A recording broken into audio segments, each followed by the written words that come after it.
Let's return to This Week in America. Here's your host, Rick Bratton. Welcome back, everybody, coast to coast, This Week in America.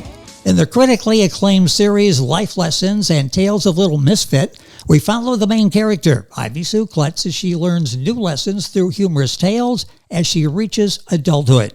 In the latest series, Book 3, Little Misfit learns another important life lesson.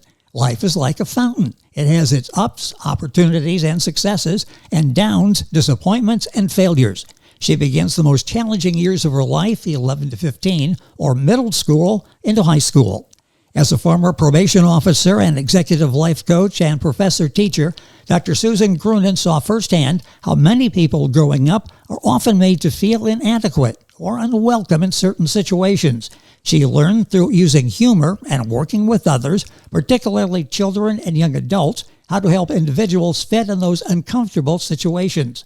Life Lessons and Tales of Little Misfit, Book 3, has won numerous awards, and author Dr. Susan K. Grunin was named by Power Magazine as 2025 Woman Author of the Year for Young Adult Genre.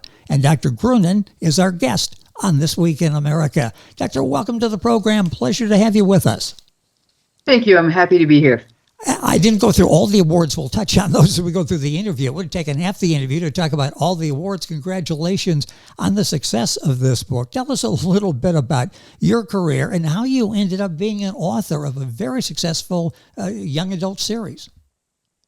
Well, I started out my career with actually being a mother as well, with two young boys in Sunday school and preschool, and helping teachers, volunteering, and doing all kinds of educational issues with whatever that they needed. And I worked with a lot of kids over the years. And as I grew in my career in federal law enforcement and probation parole, I started out in juvenile court, and I found that kids and young adults who had a mentor really, really did much better in life than those who didn't.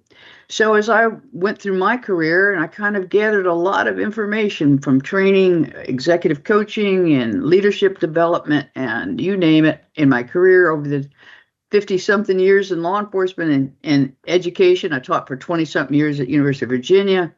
And I found that those kids who really did find at least one mentor, sometimes more, were much better off in life. And I thought, wow, you know what could I do? As I finished my career in law enforcement and coaching and ran my own executive development and business, I thought, it'd be really fun is to get these books out there, that a series of books that would help kids from a very young age all the way up to adulthood to find a mentor, to work with at least one adult that could help them learn their life lessons and share with them their experiences and laugh together. So that's kind of what started in the back of my head. And I went on when I retired, I went on a little sabbatical to Lisbon, Portugal. It took a month and started writing. And that's how it was all in my head.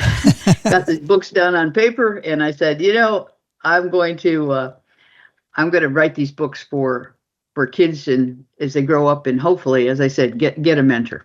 And it's resonating with families. Young children and adults are reading this and working as mentors within the family for the young children. We're talking about the book series Little Misfit, the book series available wherever books are sold. Dr. Grunin's website is skg-creations.com.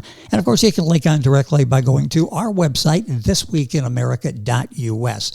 Talk about, again, in writing Life Lessons, Tales of Little Misfit, did you know where you're going when you started this? Did you have this concept of eventually 10 books in your mind, or did it just develop as you were writing it?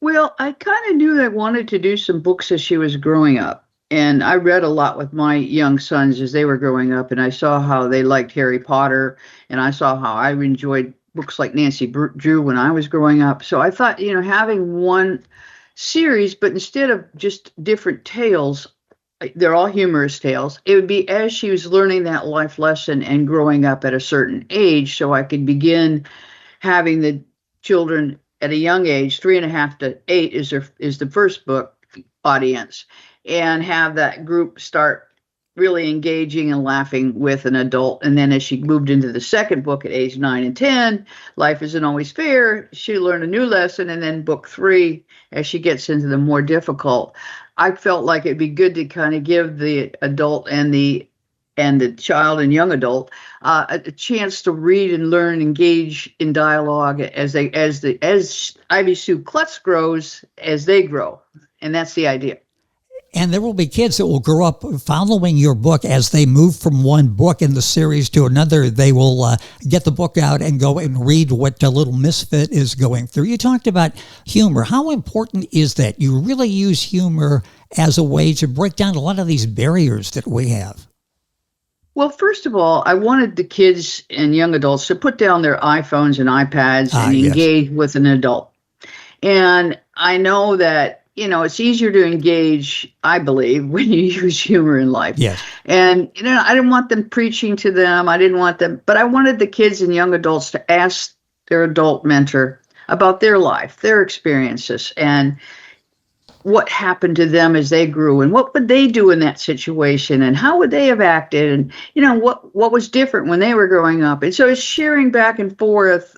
Yes, it might not be as contemporary, but the idea is the life is the same regardless of when they grew up, and learning these lessons and sharing their own personal, and especially with book 3, as they get to be in the really most difficult time of their life, I believe, from 11 to 15.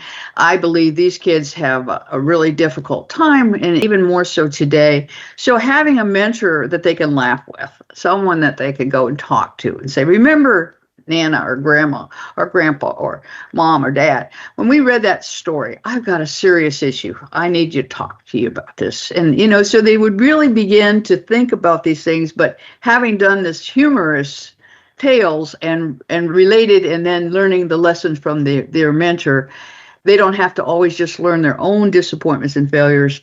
I felt it was important that their mentor can help them through them, but also help them share their own. You mentioned something that's so critical. Dialogue is a big part of what Little Misfit goes through as she's moving through these different stages of growing up. How important is that? Rather than coming home from school, going in your room, closing the door, and you're isolated for the rest of the day from family, from friends, how important is that dialogue? You learn so much, I think, about people, and you feel better about yourself, I think, when you're engaged in a dialogue. Well, and dialogue is a Greek word. And it's seeking out logic and seeking out each other. And we don't do enough of that today. It's more than just having a discussion. It's a dialogue, exchanging your ideas and thoughts and emotions, feelings. So the idea is to engage each other. And if you start when they're really little, book 1, Life Isn't Always What It Seems, and just get them engaged in the humor of the stories. And then as she grows, reading the other stories and having a chance to really exchange ideas and ask questions of each other, and what would you do, and how would you do this, and why would you do that? Because today we, as you say, we lock ourselves in our rooms with our iPads or our iPhones, and we text each other probably even more than we talk on the phone anymore. So a conversation is the art of conversation getting lost. So the idea of a dialogue, and I really encourage the mentor to buy the books and read them with them together and have their own copy and go back and mark on the book and read the stories and have a chance to bring up the different issues in life as they read these stories using the humor. Because as you mentioned, humor is something that I think helps us bond together as we laugh together, and especially laughing out loud together with some of these stories. I think it really helps us see life is difficult at times, but also how do we get through it? And humor is one way, whether it's ourselves, but others, but not to laugh at people, but to laugh with them and look at how you can see the best in each other and use humor to get through some of the difficult times. And you do that so well without preaching. You mentioned that's something you did not want to do. How do you go about doing that? I would think that would be a big challenge because you have a message. Sometimes you want to tell the message in the most direct way, which may come across as preaching, but you're not doing that. You're sharing stories that will get the same message across without being preachy. Well, I think for me, I always found humor was another way that I got through life. And yes. I think as we look at humor, I build in what I call the 5 C's.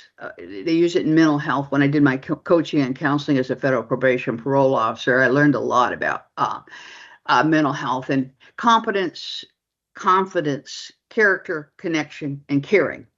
And in that, if you can use humor in all of those ways, in Ivy Sue Klutz's situation, she even uses humor of her own name. When she's in first grade, the teacher has them all stand up and you say their name and introduce themselves. And she realized that from her own little experience that having a little humor got the kids to enjoy and like her more. So she says, when she stands up, I.S. Klutz. And the teacher said, I.S. Klutz. She said, oh, you too? So the kids all thought she was saying she's clumsy, Yes. like I.S. Klutz. Oh, you too? So the key here is to figure out ways with different age groups as you move through the books to still bring humor into the process so that they can really engage in the life lesson. And then, as I mentioned, really get to know a parent or grandparent's experiences in life, because we don't take the time out of our busy schedules. And instead of preaching to them about, here's what I do when I grow up, or here's how I would do this, it gives them a chance to really engage each other and laugh and say, well, what would you have done? Would you have done that? And how would you have done that differently? So the idea is really to get a jumping off point, if you will, into the dialogue with each other. And as they grow, to bond and use these lessons to really look at life with a humorous, if you will, tint to it, so that they can really get through life in the most difficult time, I believe, is really these young teen. When I worked in juvenile court, I saw how difficult these kids had. And I think without a mentor, it's even more challenging. Our guest on the program is Dr. S.K. Grunin. That's Grunin. Her website is skg-creations.com. The book series available wherever books are sold. Of course, information on Dr. Grunin's website. Link on our website, thisweekinamerica.us, that will take you directly there. You talk in the book, and a big part of that is, and you touched on this, reading is so crucial. That was a big part of your growing up. A library card and have access to libraries. How important is that? I know people in my age group, and I'm well removed from Little Misfit's age group, but saying one of the happiest days of their lives was getting a library card. Of course, you didn't have the internet then. You had the library card, and that was your passport to the world. Well, and here's the thing about books.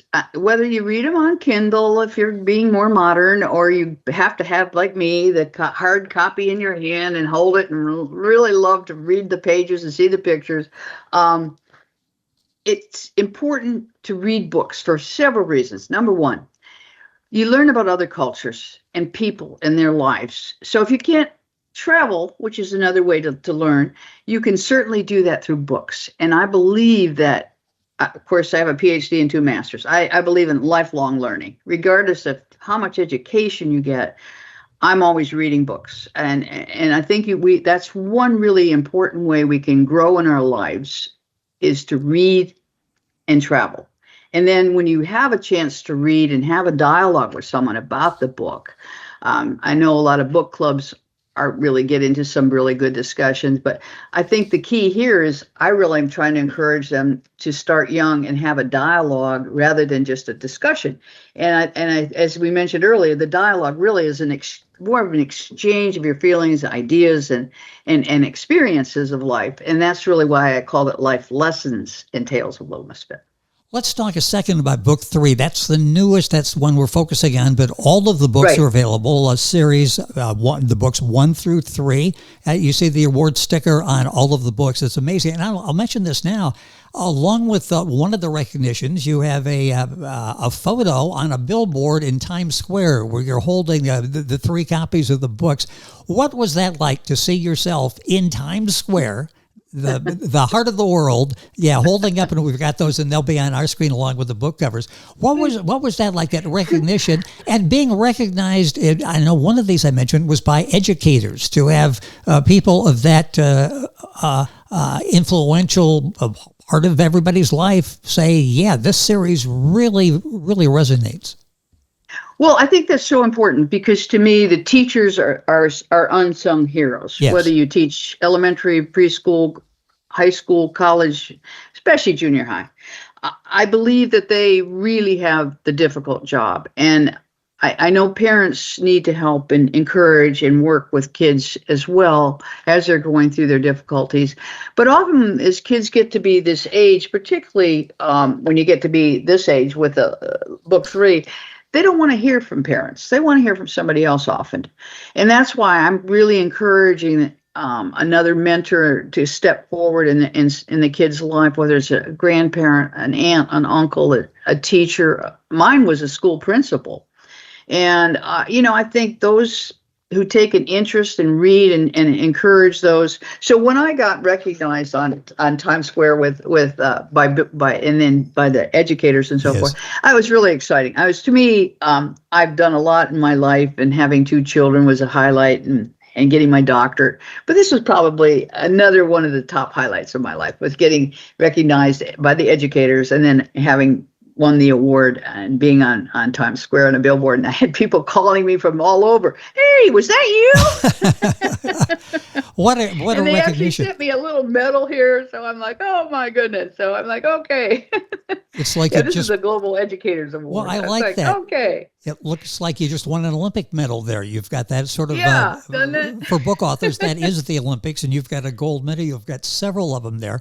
Our guest is Dr. S.K. Grunin, Grunin.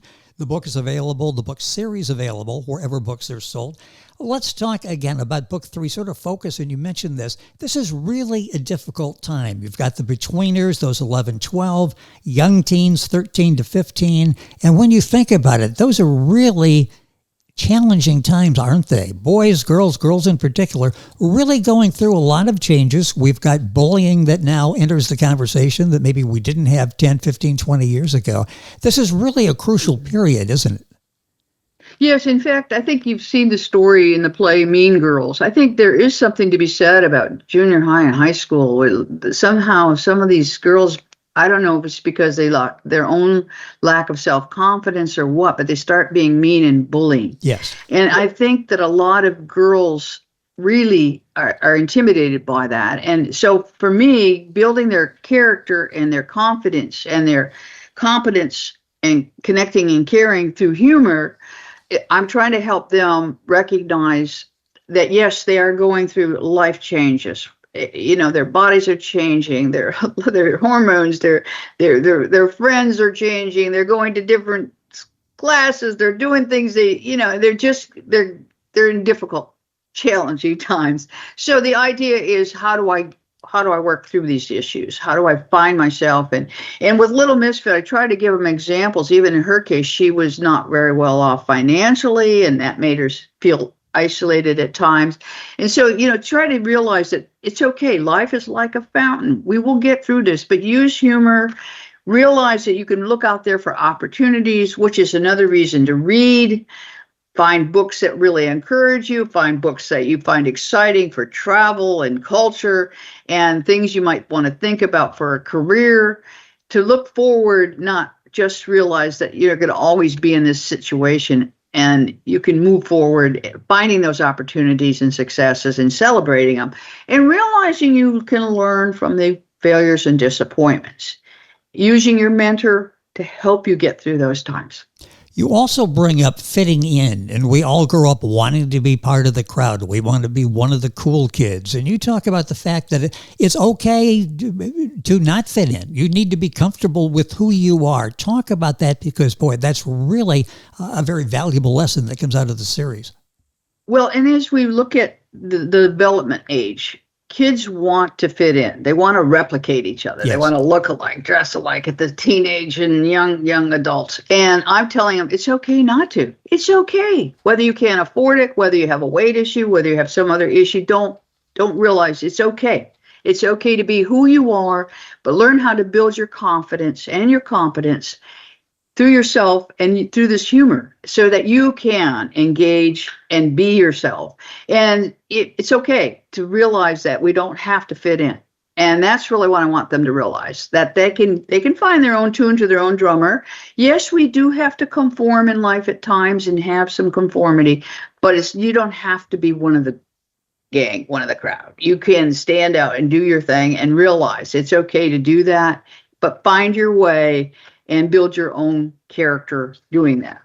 Books 1, 2, and 3 are now available. Book 1 is Life Isn't Always Fair. Book 2, Life Isn't Always What It Seems. And Book 3, the one we focused on, Life Lessons and Tales of Little Misfit. Book 3, Life is Like a Fountain. It has ups and opportunities and successes and downs, disappointments and failures. All 3 of these books now available. How are you progressing with the rest of the series? How far are you ahead? It's a slower progress because now I'm learning. I've been learning to play mahjong the last 7 years, so I'm also doing that, and I'm enjoying my quote retirement. Maggie Smith said, "What's a weekend?" I say, "What's retirement?" So I'm busy, but I'm working. Book 4 is going to be when she's in high school, college, and learning a lesson that life has more than 2 certainties: death and taxes. Because as we get older, we think we're invincible, and this is one of the problems with the young teenager up into their 20s, driving fast, doing things. So I want them to realize there's more certainties than just death and taxes, and what those certainties are. I use humor, but I also want them to really focus on the fact they're not invincible. And there are things that if they do, there are consequences, there are things that can happen to them. And so that basically, that's what the next book will focus on. Give me a little overview of books 1 and 2. I've talked about that starts when basically Little Misfit has her first realization of when she's looking back, what life was like, and when she started, like, mentally at least taking notes and can recognize her situation. Talk about books 1 and 2 leading up to 3. Okay, book 1, she's 3.5 to 8, and she's at her birthday party for her sister, when her first memory. And this is when all the kids are sitting around in a circle, and she's the young one, and they're all 5, and her sister and their friends, and her cousin is 12 and says, "You want to play a game?" And she says yes, and they say okay, but they don't tell her that she's not supposed to guess the real surprise. They just say, well, let's guess what Linda's getting for her birthday. So in the driveways, backing up a big truck, and Little Misfit, they're all guessing stuff like jewelry and a doll, and Little Misfit looks at that truck and says, "No way can something that little fit in that truck." So she said, "I know, it's a bike." And their mother is so mad because all of a sudden she spoiled the surprise, and she thought she was going to get a prize, not get yelled at. So she realizes at that very moment, life isn't always what it seems. And that's the first lesson in the first book. And as she goes through school, even into first grade, when she plays some pranks on her fellow kids and students, trying to get them to laugh, she does one that gets her in trouble. So after lunch, the teacher says, well, since Ivy Sue Klutz locked us all in the school for recess, what should we do to her?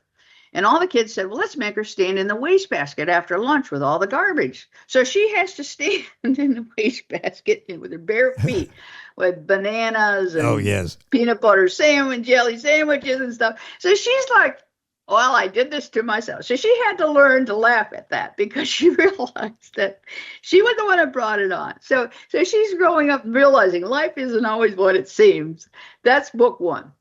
And one other really cute one is, there's several of them in there, but one is like her neighbors are German, and her sister comes home with the German measles, and her mom calls the doctor, comes to the house, and Little Misfit and her brother have to get the shots. She goes, how can this be? I'm not sick. Life isn't always what it seems. And then she said, well, my neighbors are German. You're at the wrong house. And he goes, no, you don't understand. This is German measles, but you're not. So again, she's like, oh my God, life is not what it seems. So then you move when she's 9, in 5th grade, she's learning another lesson. And this is life isn't always fair. So at this point in her life, she goes through various things, and things just seem to happen. And it's like, why is that? Well, how come me? So one time her teacher goes out of the room, the superintendent's there, and they're in the back room, and he's talking. They're in a 1-room schoolhouse, and the kids are so disruptive. The teacher had told them to be quiet and do their work. Well, he finally was so mad after the superintendent left. He came in the room and said, okay, I want everybody's name who were disruptive, who was throwing airplanes, who was loud, who was yelling. And everybody, about maybe 20 of the 35 kids' names, they raised their hand, their names went up on the board.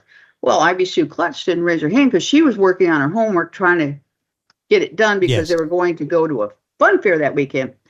Well, all of a sudden, the teacher looked and saw her name was not up there. He said, hey, how can this be? Ivy Sue, you are always in trouble. Well, Ivy Sue said, I didn't do anything. He said, well, your name's going up here anyway. I said, well, she said, find the 2 kids I talked to. Find anybody I talked to. Nobody did. So he made her, punished her. So after she had to miss the recess and do the punishment. So after that, she decided she's going to get back at the teacher. So he kept calling on her and she wouldn't answer him. This went on for a week. She'd just be silent when he called her name. So he finally came over to her house. She lived on a farm down the road, and her mother was the school parent because she was the closest. And so she was outside with her little brother, and she said, let's hide. That's my teacher. So he goes in the house, and she realizes she had let her dog and the other dog loose before he got in the house. And her dog had never bit anybody, but bit him on the ankle. So she went in the house, and he got her mother fixed up his ankle.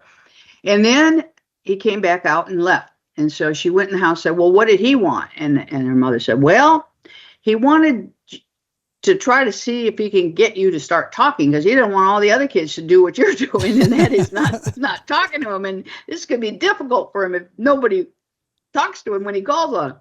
So she said, well, I don't know, that life is difficult here. And she said, well, you got to realize you got even with him. And I saw also what you did with your dog stuff out there on his car. So I think you ought to think about that. He had taught you the lesson, life isn't always fair, and just move on from there. And she said, okay, you're right, Mom. Life isn't always fair. But you're right. We did kind of get back at him. So I'll move on from here. So that was kind of her beginning to realize things happen sometimes and life isn't always fair. And I think for kids who are disabled, who have difficulty in life for some other reason, whether a parent or grandparent, that they just don't get along with, they can realize that life isn't always fair and try to figure out ways to move through life, realizing that it's not their fault. Life isn't always fair. And you do that with the humor that you talked about. The dialogue is there. This is something that will stick with them. Certainly a Little Misfit for the rest of her life. And as people are reading this, it's like, well, yeah, sometimes you hold on to this stuff for years. Let it go, because life isn't always fair. Boy, this book series is really so well done. Books 1 through 3 are now available. Looking forward to book 4. Hopefully we'll have a chance to talk about that as well. I don't know where the time has gone, but it's gone by. The books are so well written by our guest on the program, Dr. S.K. Grunin, Grunin. Her website, very simple, skg-creations.com. We make it simple as well. Go to the website, click on, if you can't remember this, it takes you directly to Dr. Grunin's website. You'll learn about the books. You can order them there as well. And I'd like to thank King Pages Press for arranging today's conversation. The author's marketing consultant, results-oriented, making sure your work gets the attention it truly deserves. Doctor, it's been a pleasure having you on the program. I love what you're doing. I love the sense of humor. We all need that. It sort of diffuses situations that could be emotionally paralyzing. If you get a good laugh, you can move on and get going with your life. Excellent job on books 1 through 3. Waiting for book number 4. No pressure. Thank you so much for joining us on the program. Thank you. And I really, really want kids and their parents or adults, a mentor, to read these books and really help them in their lives.